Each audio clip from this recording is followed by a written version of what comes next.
বাংলাদেশের coach হাভিয়ার Cabrera 4-3-3 ফরমেশনে start করছেন। Let's see ফরমেশনটা বদলে যায় কিনা। হামজা মোনাজাতে ব্যস্ত এবং চোখে মুখে তার খুশির ঝিলিকটা কেন 7 দিন ধরে কিন্তু আমরা বুঝতে পেরেছি, সেই উত্তাপটা আমরা ফিল করেছি। হামজা তার পায়েই বল,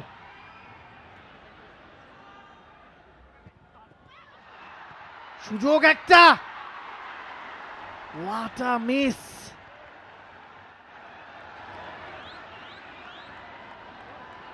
Let's explain this.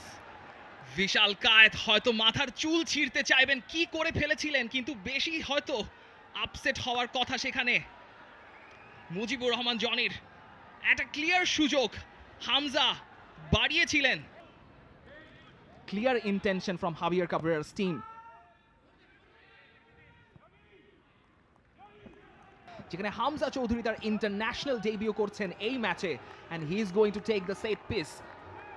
বাংলাদেশের নাম্বার 8 তার যে হাসি মুখটা সেটা কিন্তু ঠিক জাতীয় সঙ্গীতের পর উধাও হয়ে গিয়েছে, because he is serious and he is serious to cause a damage.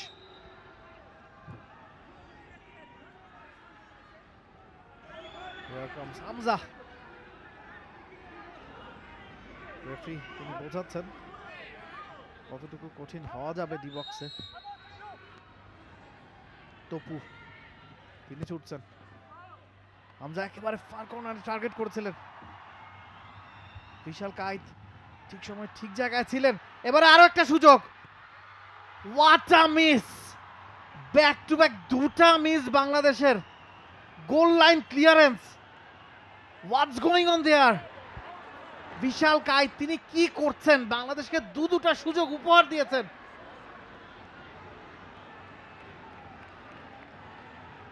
Goal line clearance. India rattled. India is rattled. They are feeling the nerves. Hamza corner.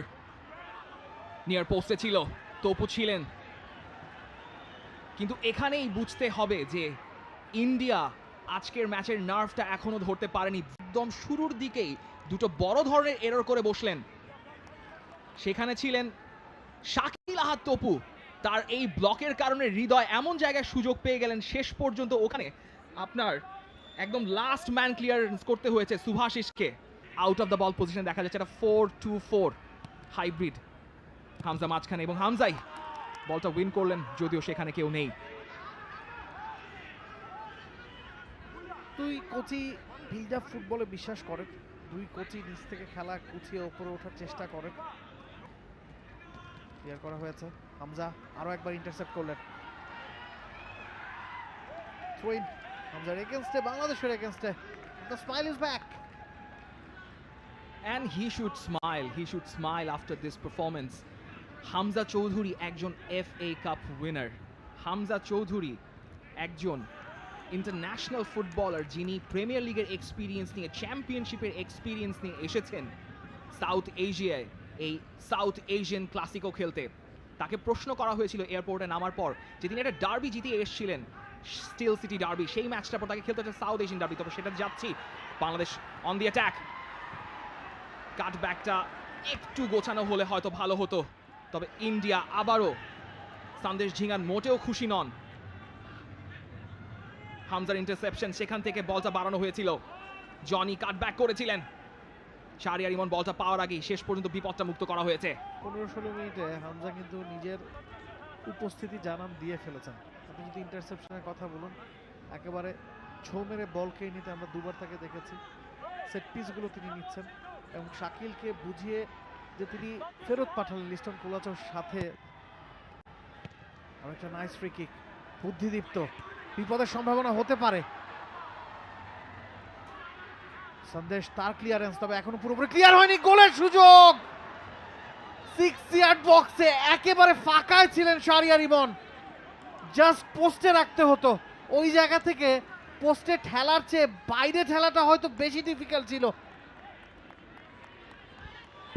Shakil আহাদ তপু লে অফ করেছিলেন, সেখান থেকে মোরসালিন ভালোভাবে কাটালেন।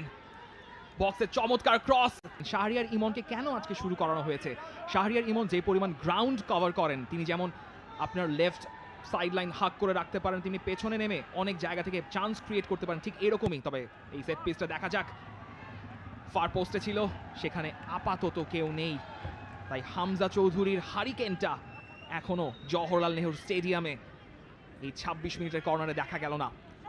তবে clear cut Bangladesh is far far ahead than the host nation. বেঞ্চে একজন প্রস্তুত আছেন police FC striker Al Amin, তাকে আমরা হয়তো দেখলেও দেখতে পারি, তাকে প্রথমবারের মতো জাতীয় দলে ডাক দেওয়া হয়েছে। তার একটা স্বপ্ন রয়েছে, এই হামজা চৌধুরীর বাড়ানো বলে তিনি গোল করতে চান, হামজার কাঁধে উঠে সেলিব্রেট করতে চান। সেটার উপলক্ষ আমরা শিলংয়ের জওহরলাল নেহরু স্টেডিয়ামে দেখব কিনা সেটা জানা যাবে সেকেন্ড হাফে। তবে এই হাফটা বাংলাদেশকে অন্তত আপনি 65-35 মার্ক দিতেই চাইবেন, ইন্ডিয়া 35 বাংলাদেশ 65। তবে ওই কনভার্টেড চান্সগুলো কনভার্সন করার জন্য বাংলাদেশ কপাল পুরবে কিনা সেটাই এখন দেখার ব্যাপার। তিনটা ক্লিয়ার চান্স সুযোগ ছিল বাংলাদেশের সামনে কনভার্ট করার জন্য, সেটা বিশাল কায়েতের ভুল, সেটা রাহুল বেকে কিংবা সন্দেশ ঝিঙ্গানের ভুল। জনি, হামজা চৌধুরী, মোরসালিন, রাকিবরা, ইন্ডিয়া হয়তো প্রস্তুত ছিল না বাংলাদেশের এই ধরনের প্রেসিং ফুটবলের জন্য। কাটব্যাক করার চেষ্টা হয়তো তার ছিল না, বুদ্ধিদীপ্ত শট রাকিবের, যদি লেগে যায় আর কি। অ্যাটাকে টিম ইন্ডিয়া, ফারুক মাঝখানে অপেক্ষা করছেন, তার কাছে গিয়েছে বলটা, হামজা আরো একবার ইন্টারসেপ্ট করলেন, বিপদ এখনো কাটেনি। খেলা গোছাচ্ছে টিম ইন্ডিয়া, আরো একটা ইন্টারসেপশন হামজার, পারফেক্টলি ডান। এই জায়গায় অন্য কেউ যদি থাকতেন ফ্রি কিক কনসিড করতেন। সেটাকে আপনি বলতে পারেন অবশ্যই, হামজা কিছুটা বডি কন্ট্যাক্ট ছিল ফারুকের সঙ্গে, ফারুক এক্সপেক্ট করছিলেন হয়তো রেফারি একটা ফাউলের কল করবেন, হুসেইন আবু ইয়াহিয়া আজকে রেফারির দায়িত্ব পালন করছে, কল করেননি, সেটাই এখন ঠেকাতে হবে। লিস্টন কোলাজের ক্রস, সুনীল ছেত্রী লাফিয়ে উঠেছিলেন, হামজার ক্লিয়ারেন্স, সুনীল ছেত্রী ক্লেম করছেন একটা handball, and Hamza is laughing or maybe smiling at his achievement. সেখানে শোল্ডার এ লেগে বলটা বেরিয়ে গিয়েছিল, সুনীল ছেত্রী ক্লেম করছিলেন, but no use in this time. তবে বাংলাদেশ আপাতত একবার হাত ছেড়ে বাঁচলো। তাদের মধ্যে কি কথা হচ্ছে ইন্টারেস্টিং, দুই দলের দুই সুপারস্টার, এবারে কিন্তু জটলা, বিপদ হতে পারত। সন্দেশ ঝিঙ্গাম, তিনি প্রায় পৌঁছে গিয়েছিলেন, বলে নাগালটাও পেয়েছিলেন। কাভারটা গ্রিপটা ভালো করেছেন মিতুল। হামজার পায়ে বল, চন্দন, মোরসালিন, রহমত রাইট ব্যাক পজিশনে ফিরে এসেছেন, ডান প্রান্ত দিয়ে বলটা বাড়িয়েছেন, ব্যাট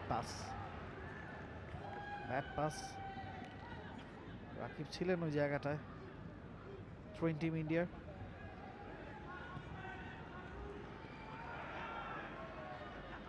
ফারুক প্রান্ত বদলের চেষ্টা, হামজার ইন্টারসেপশন, দারুণ ট্যাকেল,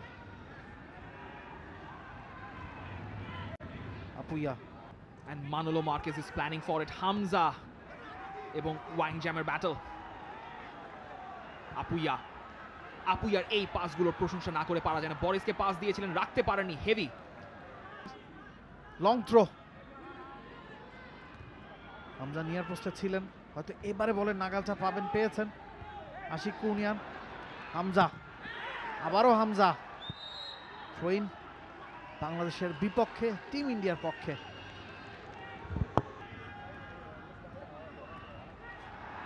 এবারে বিপদের সম্ভাবনা তৈরি হতে পারে, ইরফান অপেক্ষা করছেন মাঝখানে, কাটব্যাক, আরো একবার ঠেকালেন কে, ওই হামজা চৌধুরী 6 ইয়ার্ড বক্সে। নিজের উপস্থিতির জানানটা প্রথম ম্যাচে এর চেয়ে বেটার দিতে পারতেন না Hamza, that's for sure. Jamal ভুঁইয়ার কথাটার প্রমাণ হামজা চৌধুরী করে ছাড়লেন, করা দরকার ছিল না, because Hamza Choudhury is that calibre of a player. Liston কোলাজও হামজা চৌধুরীকে ফেলে দিলেন, রেফারি মোটেও ছাড় দেবেন না, রেফারি ছাড় দিলেন না লিস্টন কোলাজোকে। তবে হামজার ওই লাস্ট ডিচ ব্লকটা আরেকবার বাঁচিয়েছে বাংলাদেশকে। হামজা বলটা উইন করেছেন বডি চ্যালেঞ্জ করে, that was a legal challenge, কিন্তু লিস্টন কোলাজো পেছন থেকে যেভাবে টেনে ধরলেন হামজাকে, দ্যাট ওয়াজ ইলিগাল। কিন্তু সেই সুযোগটা আপুইয়া বলটা বের করলেন, ওয়াং জ্যামের জন্য। ব্রিসন সেখানে ছিলেন, হামজার ব্লকে। ফয়সাল আহমেদ ফাহিমের উদ্দেশ্যে বাড়ানো হয়েছিল। রাকিব, শেষ চান্স, নিয়ার পোস্টে শটটা করেছিলেন, পাওয়ারফুল শট, দিশা খুঁজে পাননি। হয়তো এটাই ম্যাচের শেষ সুযোগ, বলছিলাম একটা সুযোগ বাংলাদেশ পাবে, এটাই কি সেই সুযোগটা ছিল কিনা? ইট ওয়াজ আ চান্স। রহমত বুঝে শুনেই বলটা সেখানে দিয়েছিলেন, সেকেন্ড বলটা উইন করা হলো। তারপর রাকিব এবং সন্দেশ জিংহান আরেকবার, কিন্তু শেষ কাজটা হলো না, গোলটা হলো না। 95 মিনিট পেরিয়ে গেছে, লাস্ট মোমেন্ট, এই জায়গায় বাংলাদেশ বল লুজ করতে চাইবে না। মহেশ, ব্রিসন সেখানে রয়েছেন, কিন্তু বাংলাদেশকে এগিয়ে দিতে পারেনি। হামজা চৌধুরী ডিকটেট করে গেছেন এবং শেষ। For more updates, subscribe to our YouTube channel and click on the bell icon. Follow us on Facebook and Instagram. Download T-Sports app to enjoy exciting games and highlights. Visit tsports.com.